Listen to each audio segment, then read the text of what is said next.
Welcome, everyone. My name is Chuck Warpahusky. I am the project director for the Michigan Collaborative to End Mass Incarceration. Our role in the sector is to improve cooperation among advocacy groups that are working to end mass incarceration and who are working to improve public safety and advance fairness in Michigan's criminal legal system. As part of that mission, we recognize that smart investments in public safety are key for a safer and more fair Michigan. And that's why we brought together a coalition of advocates from across the state who work on all parts of the criminal legal system to craft our Investing in a Safer Michigan budget recommendations. We know that these smart investments can work because they already have. Michigan has a proven track record of reducing incarceration while also seeing increases in public safety.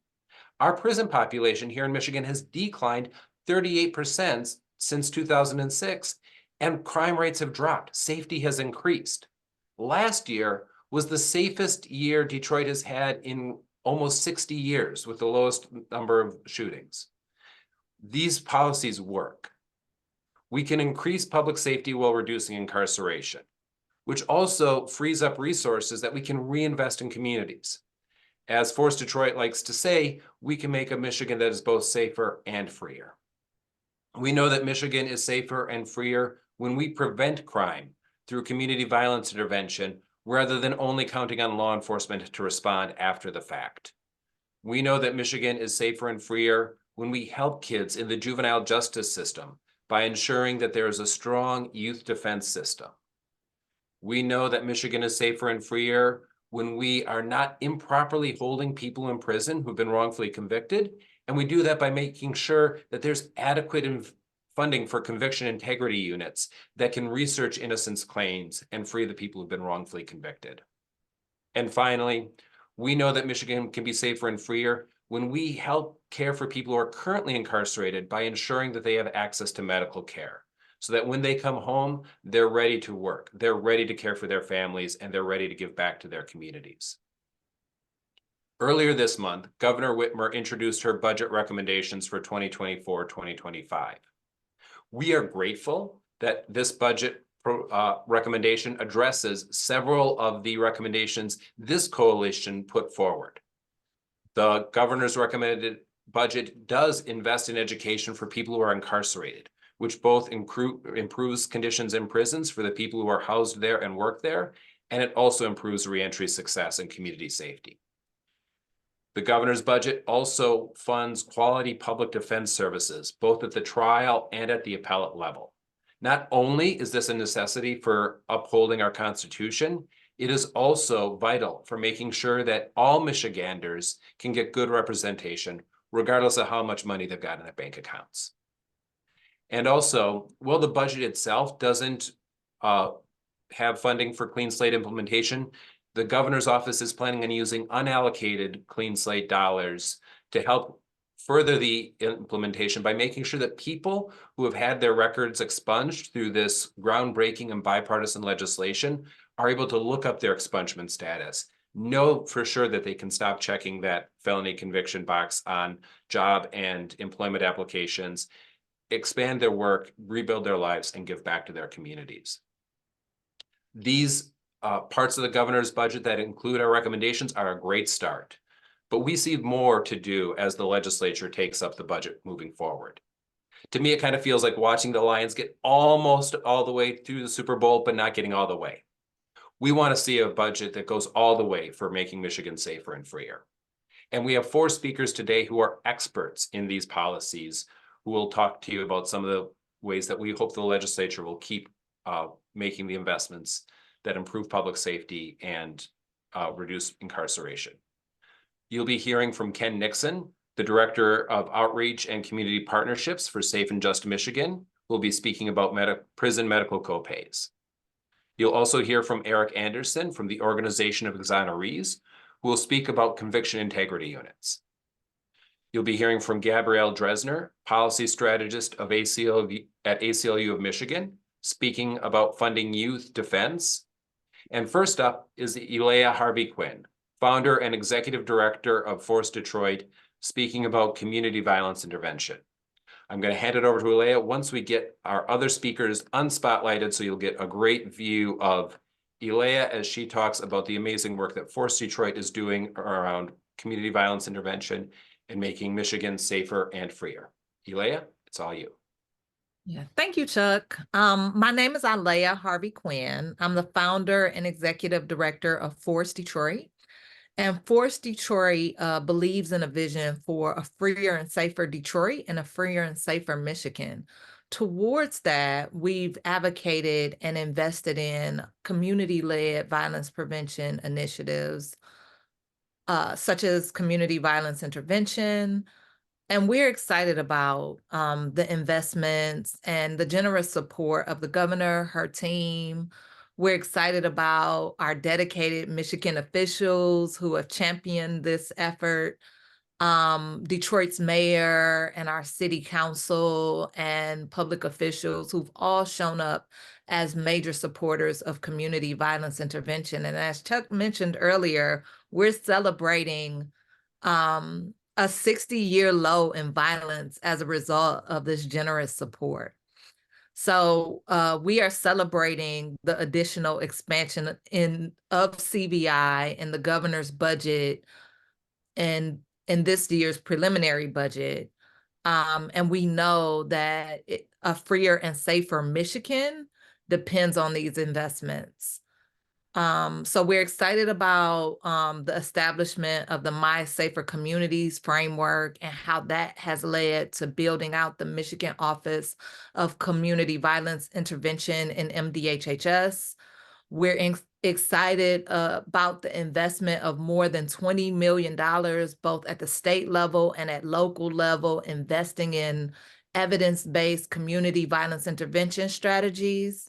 And as I mentioned earlier, it paid off quickly with our nearly 60-year low in violence in Detroit. So community violence intervention, we know it's a new term. We know folks are still wrapping their mind around it. It is a public health harm reduction strategy for preventing violence, and it works much the same way that you would stop a friend from driving drunk at a bar.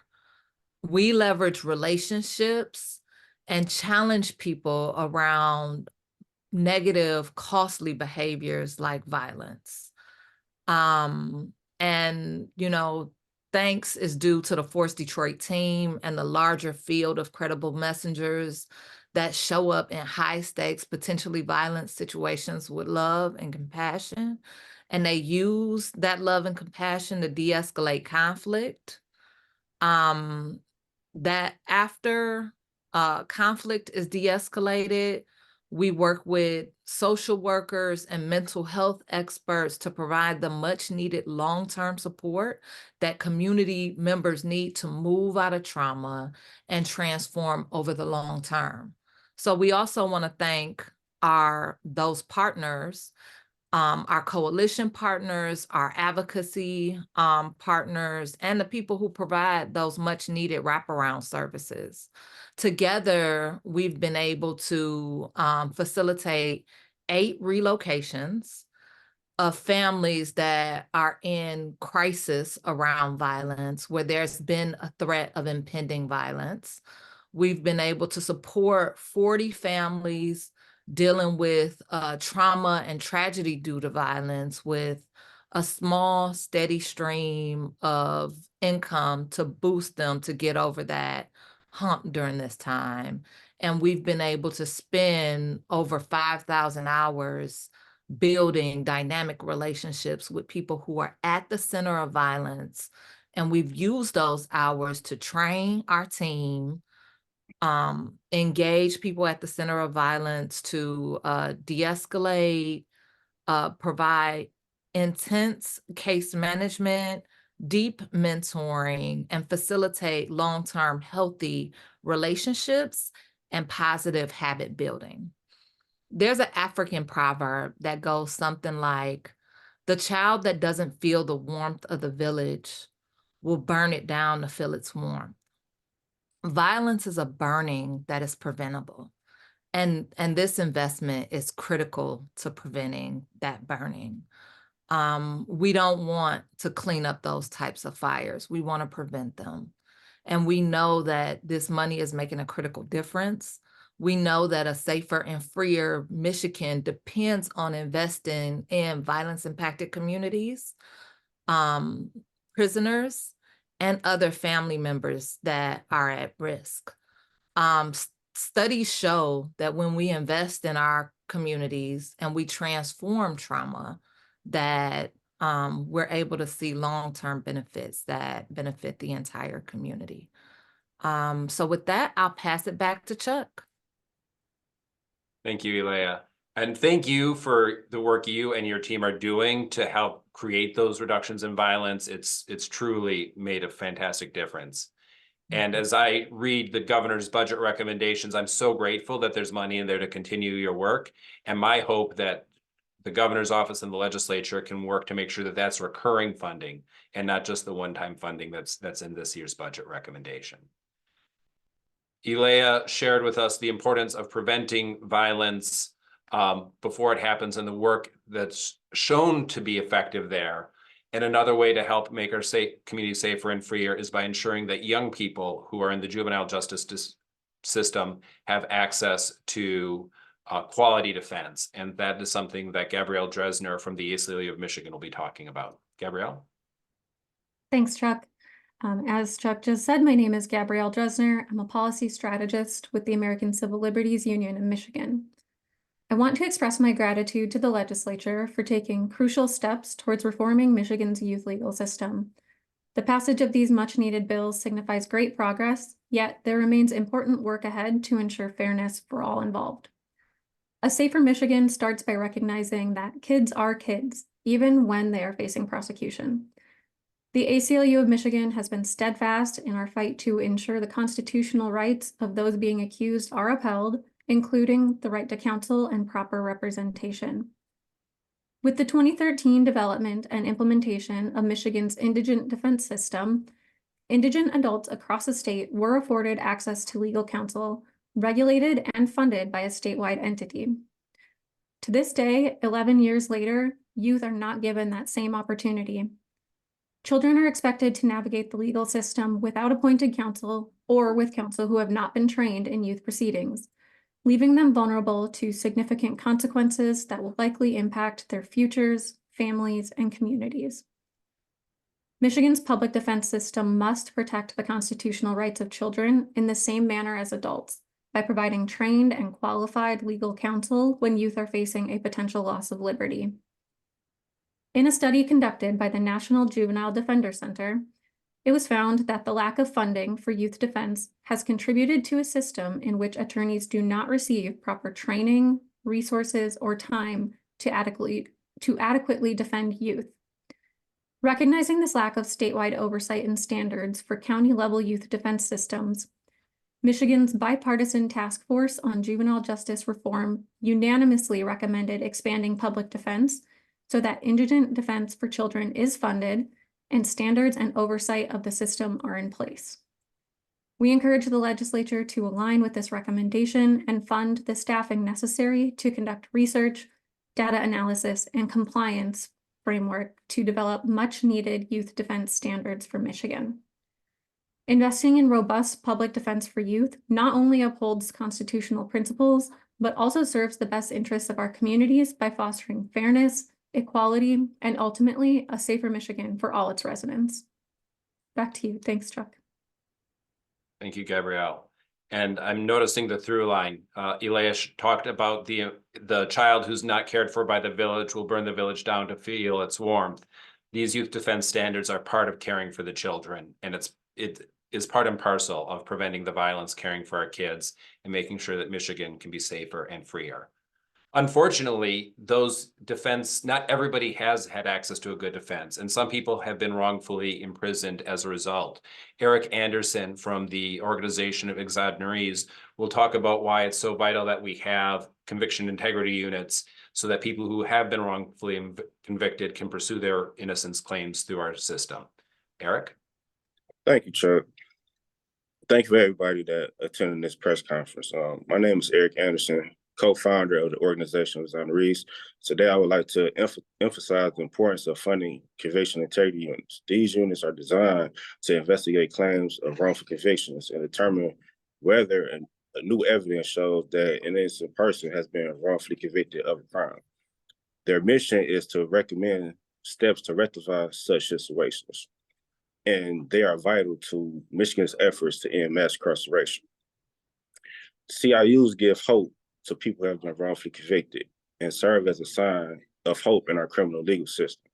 Since 2018, Michigan has exonerated 71 people, which is a reflection of the hard work of the innocence clinics, attorneys, county conviction integrity units, and state conviction integrity unit. However, there is still much work to be done. In particular, funding is a significant issue for CIUs. To be effective, these units need to be properly funded to ensure that they have resources to thoroughly investigate claims of innocence. This includes hiring more staff, attorneys, investigators, and other resources necessary to investigate wrongful convictions. The lack of funding can lead to the backlog of cases and prevent CIUs from being able to be effective by taking on new cases, new claims of innocence. I myself was wrongfully convicted and served 9 years in the Michigan Department of Corrections based on false witness identification and the Detroit Police Department withhold evidence.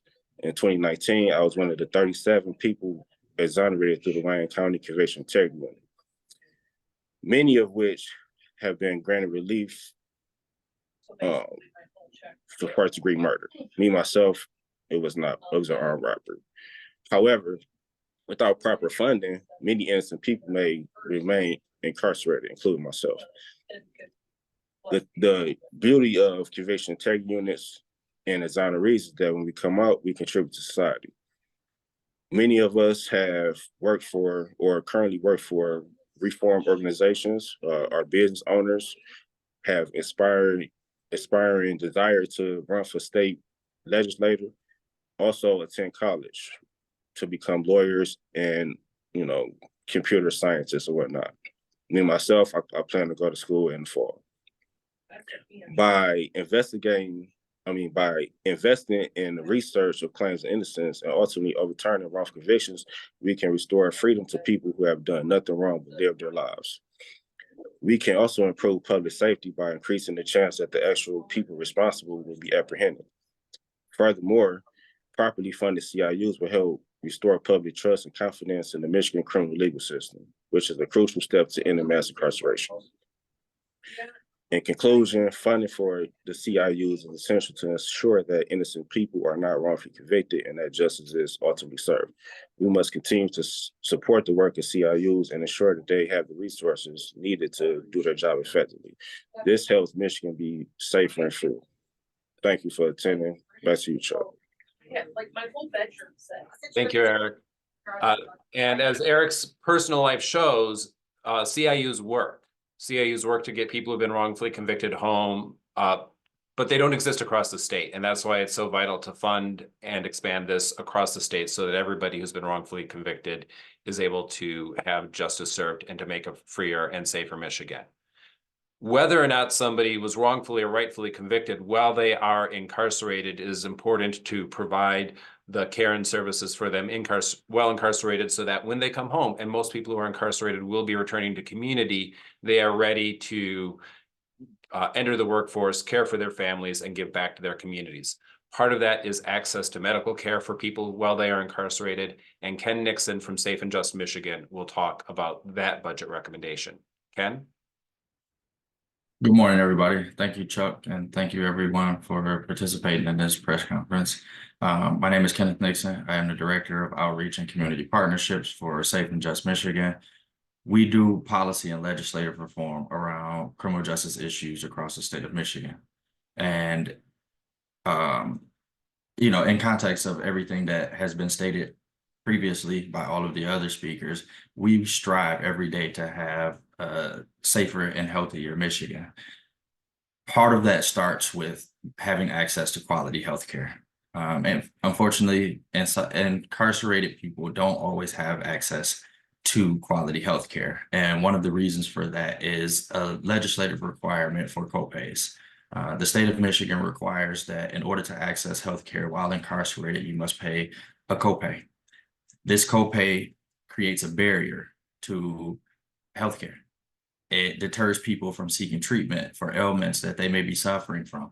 It builds debt for incarcerated people when wages are low. Wages have not increased for decades. And it also punishes the family members that support them, because when family members send them money, that money has to be used for accessing healthcare. This is a determinant for a lot of people that need healthcare. Not only do they need healthcare, it also, studies have shown that not having access to quality healthcare is a social determinant and sometimes pushes people into violence or crime because of pain and suffering, things that they should not have to suffer from. Healthcare is one of the major issues that everyone in society should have access to, regardless of where you are. You are still a citizen of this country, and majority of people have access without these same barriers when you are in the community. This barrier should not be instituted upon people that are incarcerated. It's not a very huge debt that would be taken on by the state. The average by our studies shows that it's just over $250,000 a year. This is a small investment for the state of Michigan to reduce this barrier and allow people to have access to healthcare. It drains the resources of the loved ones that support the people that are incarcerated. Part of the Michigan Department of Corrections motto is reunification of family and building family ties and building family trust. Part of that is destroyed when families find out that their money is going to things other than to support them. Healthcare should not be something that is a requirement in order for you to stay healthy. Payments of co-payments in order to access healthcare is not a good thing for the state of Michigan. As we work and strive to build a freer and safer Michigan, accessing quality healthcare is something that should be easy and not have barriers and not have hurdles to get to. Sadly, Michigan Department of Corrections requires that. Also, upon release, it reduces people's ability to work once released. Sad.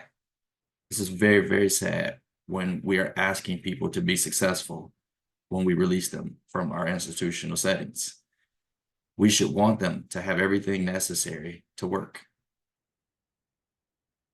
Not having access to healthcare is a barrier that should not exist. Joe.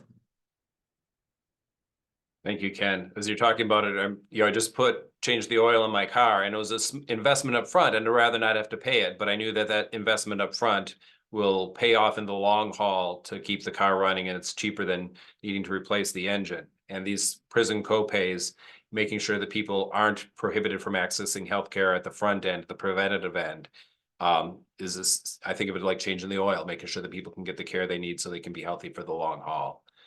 So with that, we are going to bring back the full panel. And if there are any questions from any of the reporters, we will give you a chance to ask those now. Go ahead and either raise your hand or come off mute and ask those questions. And Alia, if you can come up, if you're available to come back on video so we can have you available for questions, I'd appreciate that.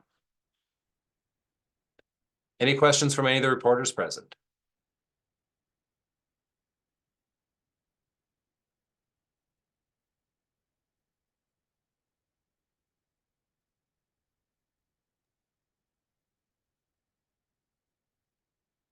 All right. I have just one question for Ken. You mentioned that prison wages haven't gone up in decades.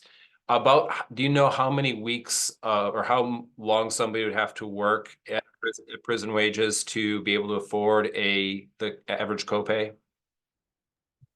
It depends on the job, Chuck. Like some porters only make $10 a month, and at $10 a month, the copay is, last I checked, was $5 a copay. So you'd have to decide whether or not you wanted to eat or have access to healthcare that month, because deodorant is $4 and some change for that month. So if you did access healthcare with your prison wages, that means your hygiene is going to be limited, or what you can eat is going to be limited. Something has to be sacrificed in order for you to access healthcare.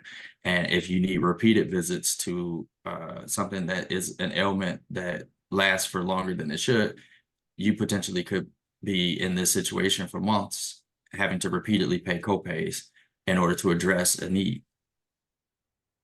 Yeah, I know I couldn't afford to go to the doctor if every time I went, it was 2 weeks worth of wages. So that those numbers really highlight how, even though it's a small part of the Michigan Department of Corrections budget, it's absolutely vital for this level of care.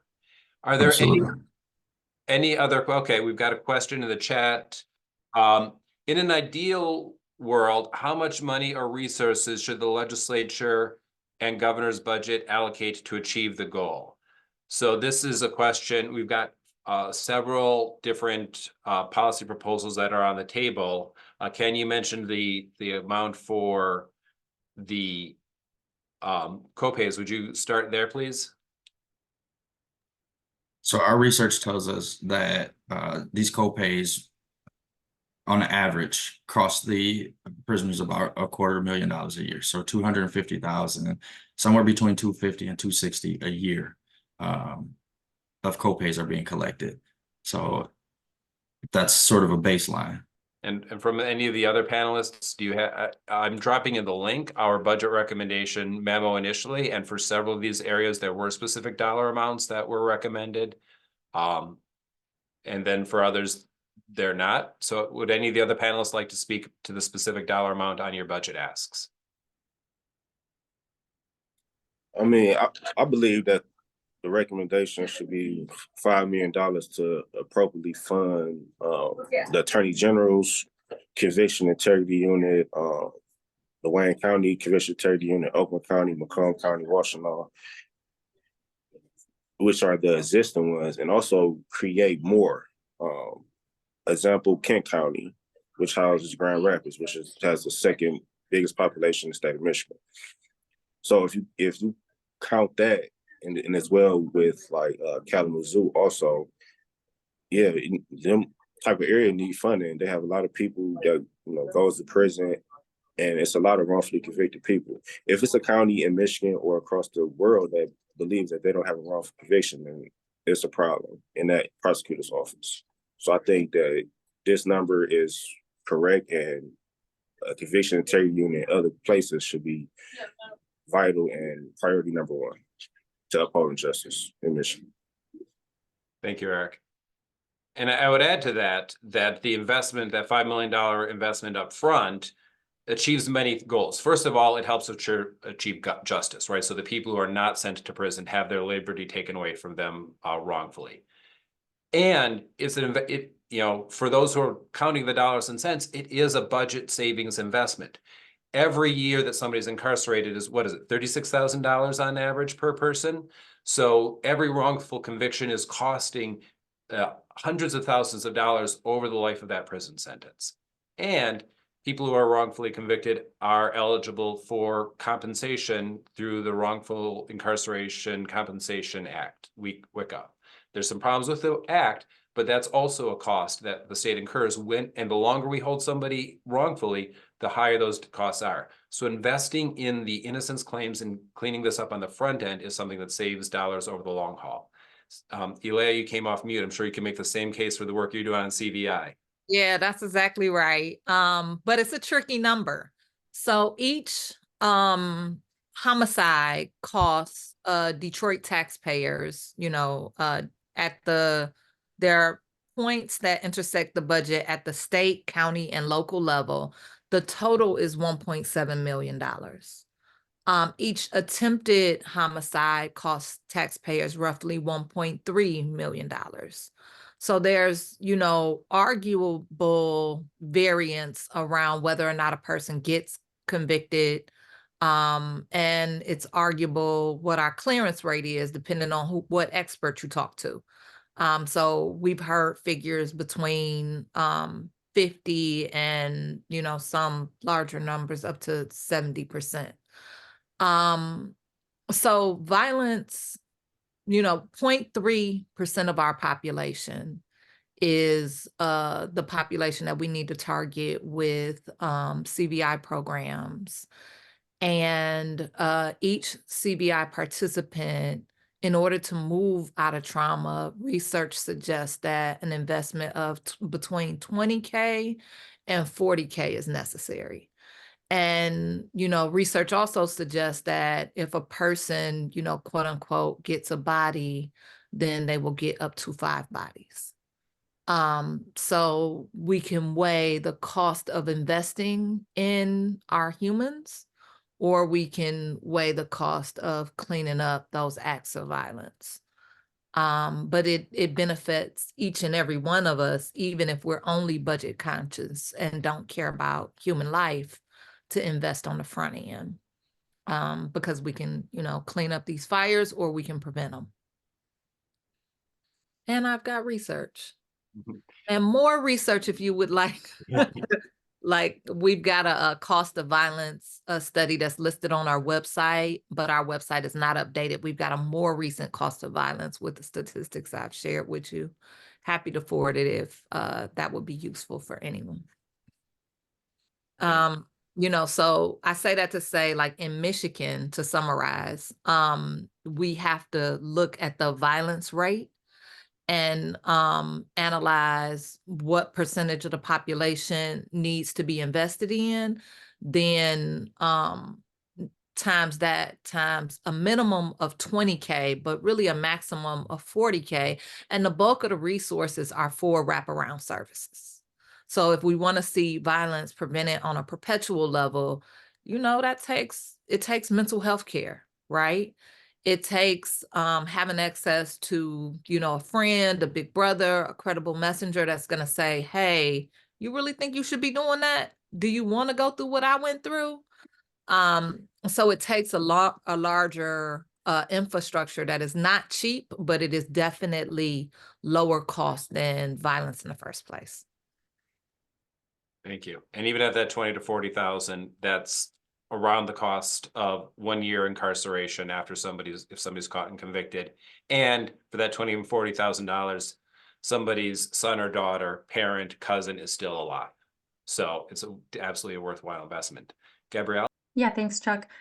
So this question's a bit difficult to answer in terms of a specific dollar amount for the youth defense funding. And that's because initially the fund would be to look at the research and data for the standards and that we were hoping to be implemented. So the initial ask would be for funding for the research, and then from there it would be to implement those standards. So our ask is a bit fluid at this time, I would say.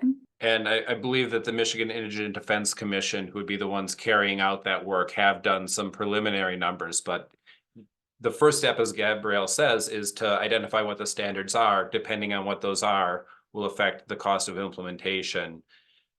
And the recommendation to expand the Michigan Indigent Defense Commission's purview to youth defense was something that was unanimous in the statewide juvenile justice task force.